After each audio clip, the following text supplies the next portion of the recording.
Assalamualaikum warahmatullahi wabarakatuh. Halo teman-teman semua. Di sini saya ingin berbagi atau sharing terkait dengan dasar-dasar akuntansi. Semoga yang sedikit ini bermanfaat bagi teman-teman yang sedang atau ingin mempelajari akuntansi. Dan juga saya menyediakan modul akuntansi sederhana yang bisa teman-teman download pada kolom deskripsi. Sebelum lanjut ke materi, kita kenalan dulu ya. Nama saya Asep Ain Mustain. Saya lulusan S1 dari IB Dharma Jaya Lampung, S2 saya dari Magister Sains dan Doktor Fakultas Ekonomika dan Bisnis Universitas Gadjah Mada. Dan saya sekarang bekerja di kantor imigrasi kelas 1 khusus Soekarno-Hatta. Oke, baik teman-teman, kita langsung saja ke materi. Pengenalan akuntansi. Apa sih itu akuntansi? Definisi akuntansi secara sederhana adalah proses pengidentifikasian, pengukuran, penjurnalan, dan pengklasifikasian serta pelaporan transaksi keuangan suatu entitas yang digunakan oleh para pengguna laporan keuangan dalam pengambilan keputusan atau decision making. Nah, setelah kita tahu apa itu arti dari akuntansi, ternyata akuntansi itu memiliki siklus, teman-teman. Nah, siklusnya diawali dari bukti transaksi. Nah, bukti transaksi ini kita identifikasi dan ukur apa terkait akun-akun apa saja yang berubah karena adanya bukti transaksi ini. Dan setelah kita tahu akun-akun apa saja yang berubah, baru kita ukur perubahannya sebesar apa ditunjukkan dengan nominal satuan rupiah. Setelah kita tahu akun-akun apa yang berubah dan berapa besarnya, baru kita catat pada jurnal. Nah, jurnal di sini ada dua kategori jurnal. Yang pertama itu jurnal umum dan yang kedua itu jurnal khusus. Nah, jurnal khusus terbagi lagi menjadi 4, yaitu jurnal khusus penjualan, jurnal khusus pembelian, jurnal khusus penerimaan kas, dan jurnal khusus pengeluaran kas. Setelah transaksi itu dicatat, lalu kita posting ke buku besar. Nah, fungsi dari buku besar ini adalah mengklasifikasikan akun-akun yang sejenis yang terdapat pada jurnal di sini. Nah, di buku besar ini juga ada dua, teman-teman. Buku besar umum BB dan buku besar pembantu BP. Nah, buku besar pembantu sendiri biasanya ada 3, yaitu buku besar pembantu persediaan, buku besar pembantu hutang, dan buku besar pembantu piutang. Nah, setelah semua transaksi telah selesai diposting ke dalam buku besar, tahap selanjutnya itu pembuatan neraca saldo. Nah, neraca saldo di sini fungsinya apa?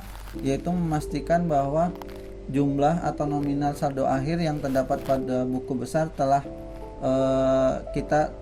hasilnya telah benar atau telah sesuai.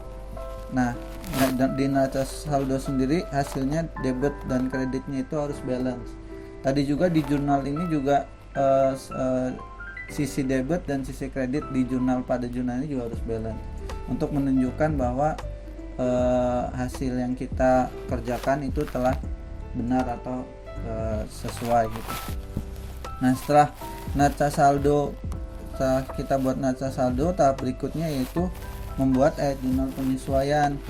Nah, fungsi dari ayat jurnal penyesuaian di sini adalah untuk menyesuaikan akun-akun yang memang butuh penyesuaian untuk menunjukkan jumlah nominal yang sesungguhnya dari akun tersebut. Nah, setelah ayat jurnal penyesuaian telah dibuat, tahap selanjutnya itu neraca saldo setelah disesuaikan. Nah, pada tahap ini kita juga membuat worksheet atau neraca lajur yang gunanya apa? Di sini untuk memudahkan teman-teman dalam pembuatan laporan keuangan. Untuk memasuki tahap laporan keuangan, teman-teman harus membuat worksheet ini terlebih dahulu. Nah, worksheet sendiri itu ada 5 kolom yang biasa digunakan. Kolom pertama berisi neraca saldo, kolom kedua ayat jurnal penyesuaian, kolom ketiga neraca saldo setelah disesuaikan, dan kolom keempat laba rugi, dan yang kolom kelima yaitu neraca atau laporan perubahan posisi keuangan. Nah, setelah membuat worksheet barulah kita bisa membuat laporan keuangan. Nah, laporan keuangan itu sendiri terdiri dari 5 komponen. Yang pertama laporan laba rugi, yang kedua laporan perubahan ekuitas, yang ketiga laporan perubahan posisi keuangan atau neraca, yang keempat laporan arus kas, dan yang kelima catatan atas laporan keuangan. Nah, setelah laporan keuangan kita buat, tahap selanjutnya yaitu jurnal penutup atau closing entry. Nah, jurnal penutup ini dibuat fungsinya untuk apa teman-teman? Untuk menutup akun-akun nominal atau akun-akun sementara seperti pendapatan, beban-beban atau beban pokok penjualan dan lainnya yang bersifat akun-akun nominal atau sementara. Nah, setelah jurnal penutup kita buat, tahap selanjutnya itu kita buat neraca saldo setelah penutupan atau neraca awal periode. Nah, apabila kita akan masuk ke periode selanjutnya, kita terlebih dahulu membuat neraca saldo setelah penutupan ini. Nah, setelah neraca saldo setelah penutupan ini kita buat, tahap selanjutnya itu jurnal pembalik. Nah, ini juga bersifat opsional teman-teman, opsional. Nah, maksudnya apa opsional di sini? Teman-teman boleh membuat jurnal pembalik untuk akun yang memang seharusnya dibalik, ataupun teman-teman nggak buat jurnal pembalik juga nggak apa-apa, seperti itu. Setelah kita mempelajari definisi akuntansi, siklus akuntansi, sekarang kita akan mempelajari terkait dengan jenis-jenis perusahaan, yang mana akuntansi itu kan mencatat transaksi keuangan suatu entitas. Nah, apa sih itu entitas? Entitas di sini secara sederhananya bisa didefinisikan sebagai individu dan atau organisasi yang berbadan hukum. Menurut orientasinya, entitasnya terbagi menjadi 2. Yang pertama profit oriented dan yang kedua non profit oriented. Nah, maksudnya non profit oriented itu apa? Jadi orientasinya tidak berdasarkan laba. Nah, yang termasuk dari non profit oriented itu adalah entitas sektor publik, yang mana entitas sektor publik ini terdapat satu materi khusus yaitu tentang akuntansi sektor publik. Nah, akuntansi sektor publik ini mempelajari tentang akuntansi yang ada di sektor publik seperti instansi pemerintah daerah, pemerintah provinsi, pemerintah pusat, kementerian, dan lembaga. Itu akuntansinya dipelajari di akuntansi sektor publik. Nah, baru-baru ini udah muncul juga nih jurusan akuntansi sektor publik. Yang saya ketahui itu ada di Sumatera, yaitu di Politeknik Negeri Sriwijaya di Palembang. Nah, itu ada jurusan tersendiri yaitu jurusan akuntansi sektor publik. Dan terus ada di Pontianak dan di Manado. Itu untuk akuntansi sektor publik. Nah, sekarang kita balik ke profit oriented. Yang entitas profit oriented ini maksudnya apa? Entitas yang berorientasi pada laba. Nah, berorientasi pada laba di sini ada sektor privat.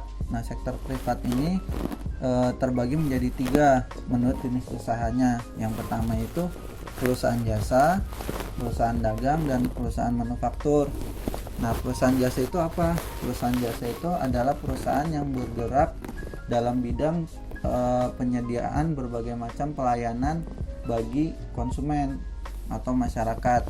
Nah, karakteristik dari perusahaan jasa itu ada 4. Yang pertama, ketidakberwujudan, yang mana wujud dari jasa tersendiri itu sulit diidentifikasi. Nah, itu tidak bisa disimpan atau harus dikonsumsi pada saat itu juga. Nah, yang kedua, ketidakterpisahan. Maksudnya ketidakterpisahan itu apa?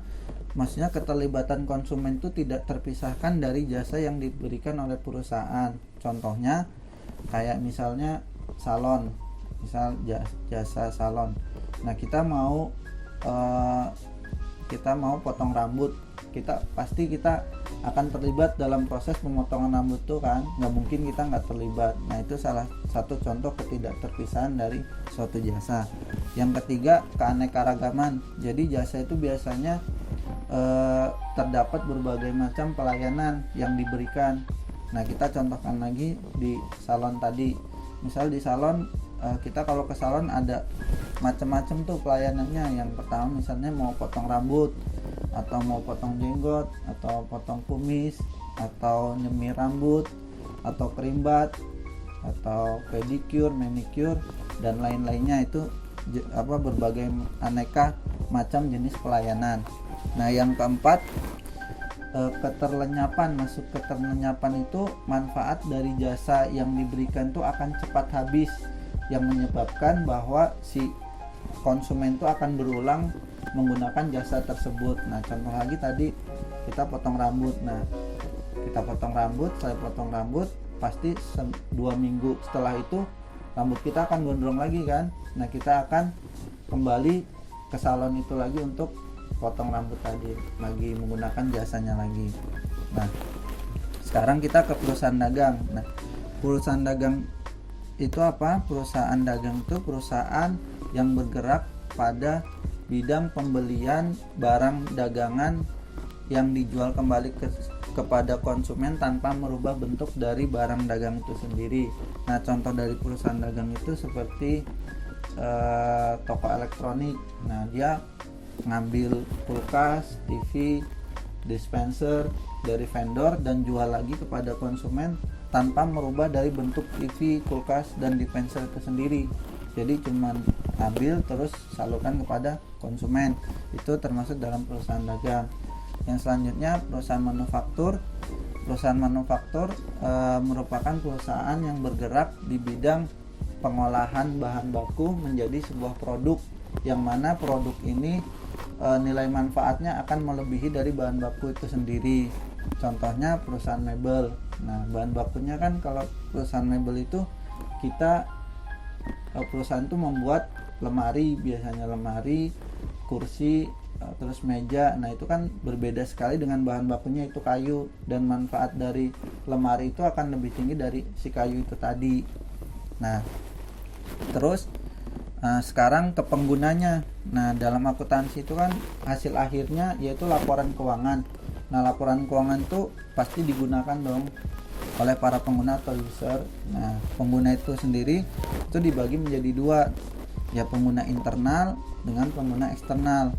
Nah, pengguna internal itu contohnya manajemen perusahaannya. Nah, laporan keuangan itu digunakan manajemen untuk melihat contohnya contoh pengambilan keputusan manajemen tuh dia akan pengambilan keputusan terkait pembagian dividen kepada para pemegang saham. Nah, dasarnya apa? Dasarnya pasti laba dari perusahaan tersebut. Nah, laba dari perusahaan tersebut adanya di laporan keuangan. Nah, manajemen pasti akan melihat laporan keuangan untuk menentukan besaran dividen yang akan dibagikan kepada para pemegang saham. Nah, yang kedua eksternal. Nah, eksternalnya ada 2. Yang pertama pemberi dana. Pemberi dana itu contohnya seperti investor.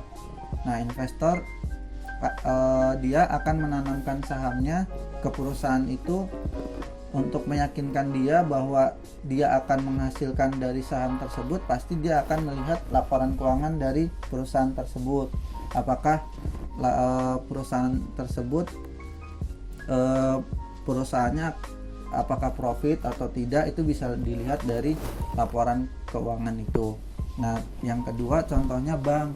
Apabila perusahaan akan ekspansi usahanya, dia kan akan minjam ke bank untuk menambahkan modal perusahaan.